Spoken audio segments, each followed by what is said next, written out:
is time to lighten up, and we're going to help you do it. We're not talking just like dropping a few pounds. We have advice on how to let go of the day-to-day things that drag you down. Connie Sokol joins us with some real-life ways to let go of emotional weight and gain new energy. Do a lot of people struggle with this emotional weight aspect? Definitely women. Absolutely women.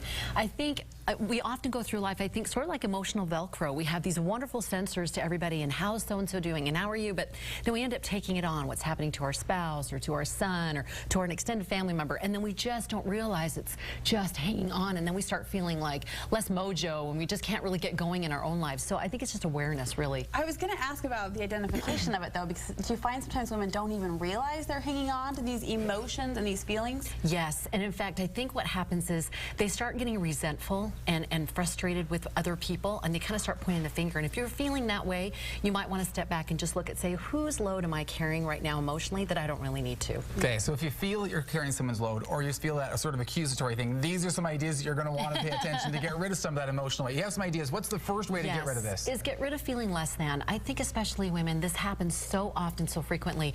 We care so much about other people that then it reverses, and we get intensely responsive to what other people think about what we say or do or have or don't have, you know, what our kids have compared to somebody else, or did our kids win the award instead of the other kids at the school, and so we can start feeling less than. I know several years ago we moved from this beautiful home. It was 3,000 square feet of hardwood floor and granite countertops and 2 dishwashers. I mean, it was like the dream. Storage. That is my the husband dream. built it, you know. And we moved. We were in this fishbowl in suburbia, and my kids, you know, my oldest had Asperger's, and our kids were very active, and so we knew we needed to get land. So we got land, and we had a nice house, and it was lovely. It just wasn't anything like we had. An acquaintance came down, wanted to see my new home, you know, and just, I still remember her expressions, her comments, that this was just not what she imagined for me, and just made me feel so less than. Sorry, I'm a little emotional.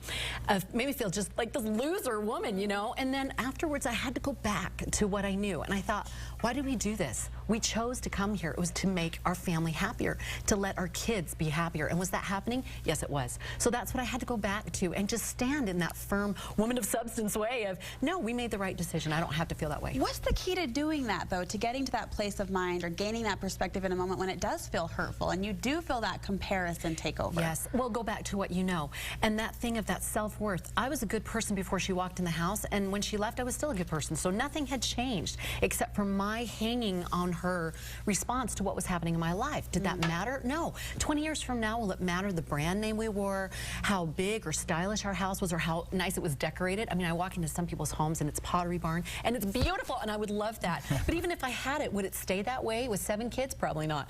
But I don't have to worry about the comparison, and that's where we women go wrong. Instead of being happy for someone else and saying, I've chosen and this is what I would like, we can be happy for someone else, and we can see the good that we have to offer. I was just talking with a friend a few weeks ago, and she had moved into a neighborhood. There's a lot of really go-go, very accomplished women, and she was feeling, you know, less than, and just feeling like, what do I have to offer?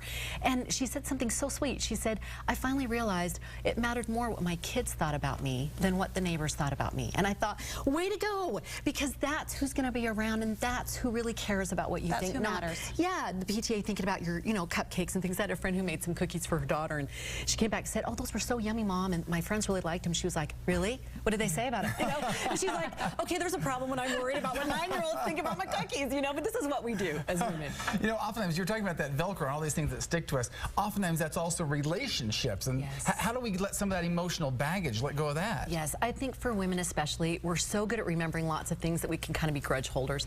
And so it's forgiveness. It really is forgiveness. The anger and resentment, no matter how justified, I think that's what's hard for us to let go. And yet, when we take that on from someone else, oh, it becomes such a baggage for us. And it stops our progression. It stops us from feeling happy. It colors what we do, and we get a frown and perpetually seeing it that way. And we don't realize it. That's what's so amazing. Just a few weeks ago, I was sitting in a particular meeting, and I had this feeling thought of, I hadn't forgiven someone. And my knee-jerk reaction was, yes, I have. Of course I have. And then I realized as I thought through it more, I was like, you know what? I haven't. I mean, I forgave those things, but I was still kind of holding it over, that lack of trust. Now, I'm talking about forgiving wisely. If someone's been abusive, you don't say, oh, I forgive you, and then go back to that situation. You create boundaries and do things differently. But I'm talking about giving the gift of a clean slate, of just saying, that was done, and I see you as a whole person now. So that night, I started a gratitude journal for that person and just said, the next day, I said, I'm changing my behaviors in the way that I see that person. Immediate. I could not get over how immediate that relationship changed. Really quickly, I want to touch on your last point, because there is some emotional weight moms and women can't give up. The weight of maybe their husband or their homes or their families. How can you contribute and serve those people happily and not feel resentful toward the responsibilities that you carry? Well, again, I think it's setting those boundaries, setting new boundaries, doing the difficult thing, which is being your bold self and standing up and saying, you know, this is a line that I need to draw in order for me to feel safe, because you have a right to feel safe. But after that, then it's just letting go of those grudges, letting go of those lack of them not meeting your expectations. And we women inadvertently have such high expectations, and we feel so bugged when people don't meet those. But you know what?